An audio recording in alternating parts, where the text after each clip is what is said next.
இது தொடர்பாக தன்னுடைய கருத்துக்களை பகிர்ந்து கொள்வதற்காக நியூஸ் 18 தமிழ்நாடு தொலைக்காட்சியின் ஆசிரியர் திரு கார்த்திகை செல்வன் நம்முடன் இணைகிறார். சார் வணக்கம்.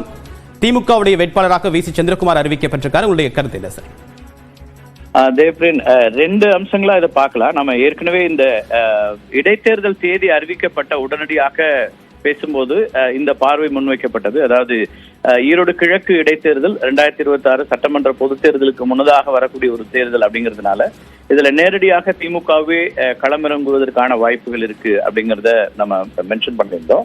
அந்த அடிப்படையிலும் கூட இது பேசப்பட்டிருக்கிறது. அதான் நேற்று இரவு காங்கிரஸ்ல இருந்து இப்படியான ஒரு அறிவிப்பு வெளியிடப்பட்டது. அதையும் முதல் முறையாக நியூஸ் 18ல தான் வெளியிட்டிருந்தோம். திமுக போட்டியிடும், காங்கிரஸ் அதற்கான விட்டுக் கொடுக்கிறது அப்படிங்கிற அந்த செய்தியை வெளியிட்டிருந்தோம். அதுக்கு பிறகு காங்கிரசினுடைய மாநில தலைவர் திரு செல்வ பெருந்தகையினுடைய அதிகாரப்பூர்வ அறிவிப்பு வந்தது. நம்ம செய்தியாளர் தமிழரசி அந்த செய்தி கொடுத்திருந்தாங்க. இன்னைக்கு இப்போ திரு சந்திரகுமார் வேட்பாளர் அப்படிங்கிறது ஏற்கனவே எதிர்பார்க்கப்பட்ட ஒன்று. அதையும் நம்ம இன்று காலையிலிருந்து நேற்று இரவுல இருந்து அந்த செய்தி வெளியிட்டிருந்தோம்.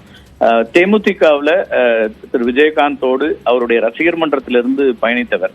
அதற்கு பிறகு 10 ஆண்டுகளுக்கு முன்னதாக திமுகவுல தங்களை இணைத்துக் கொண்டார்கள். 2016 தேர்தலுக்கு முன்னதாக அவங்க திமுகவுக்கு வந்தவர். அதுக்கப்புறம் அப்போது ஒரு கொறடாவா இருந்தார். தேமுதிகவுடைய கொறடாவாக சட்டமன்றத்துல 2011 அதிமுகவோடு தேமுதிக கூட்டணியில் போட்டியிட்டு அப்போ சட்டமன்ற உறுப்பினராக வென்றவர். கொறடாவா பல முக்கியமான விஷயங்களை சட்டமன்றத்துல பேசியிருக்கிறார். ஒரு கிராஸ் ரூட் ஒரு பாலிட்டிஷியன் அப்படின்னு சந்திரகுமார அங்க குறிப்பிடுவாங்க. தேமுதிகவுடைய மிகப்பெரிய இழப்பு அப்படின்னு அவங்க அப்ப அவர் கட்சியிலிருந்து வெளியேறிய போது பார்க்கப்பட்டது. திமுக வந்த பிறகு அவருடைய தொடர்ச்சியான களப்பணிகள் அப்படிங்கிறதுல இருந்தும் ஒரு கிராஸ் ரூட்ல இருக்கக்கூடிய ஒருத்தர் கிட்டத்தட்ட ஒரு 30 ஆண்டுகளாக கீழிருந்து தொடர்ச்சியா பயணித்துக் கொண்டிருக்கக்கூடிய ஒருவர், அவருக்கான வாய்ப்பு அப்படிங்கிற அடிப்படையில தான் திரு சந்திரகுமாருடைய தேர்வு இருப்பதாக தெரிகிறது. அங்க உள்ளூர் அமைச்சராக இருக்கக்கூடிய திரு முத்துசாமி, அதே போல மற்ற மாவட்ட நிர்வாகிகள் அத்தனை பேருடைய ஒரு ஆதரவு பிளஸ் இங்கிருந்து தலைமையில் இருந்தும் அப்படியான ஒரு முடிவில் இருந்து தான் இந்த அறிவிப்பு என்பது வந்திருக்கிறது. இந்த தேர்தலை பொறுத்த வரைக்கும் இப்போதைக்கு நமக்கு தெரியறதுல களத்துல இறங்குறாங்க.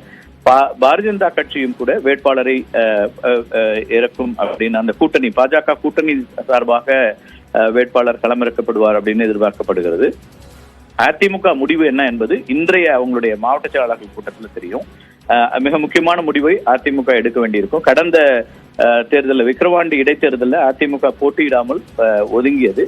ஆனால் இந்த முறை என்ன முடிவு எடுக்க போறாங்க அப்படிங்கிறது ரொம்ப முக்கியமா இருக்கு. ஏன்னா கடந்த முறை பாட்டாளி மக்கள் கட்சியினுடைய வேட்பாளர் பாஜக கூட்டணியிலிருந்து விக்கிரவாண்டியினுடைய வேட்பாளராக இருந்தார். இந்த முறை பாஜக நேரடியாக களமிறங்கும் என்று எதிர்பார்க்கப்படக்கூடிய சூழல்ல அதிமுகவுடைய வியூகம் என்னவா இருக்க போகுதுங்கிறது ரொம்ப முக்கியமா இருக்கு. ஏன்னா அதிமுக எடுக்கக்கூடிய நிலைப்பாடு என்பது அவங்களுடைய அடுத்தடுத்த முக்கியமான தேர்தல் பொது தேர்தலுக்கு முந்தைய கூட்டணி வியூகம் உள்ளிட்ட அம்சங்களையும் சேர்த்தே கணக்கில் பார்க்கப்படும்.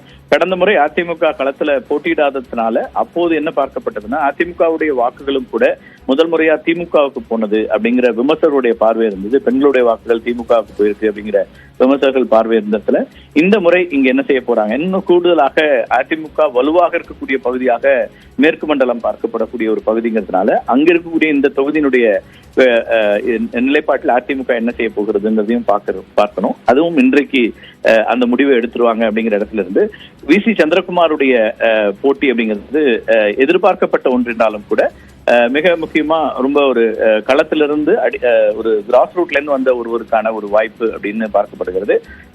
மீண்டும் இங்கேயும் இந்த கடந்த முறை எவ்வளவு வாக்கு வித்தியாசம் உள்ளிட்ட அம்சங்கள் எல்லாமே இதுல கணக்கில் எடுத்துக் கொள்ளப்படும்.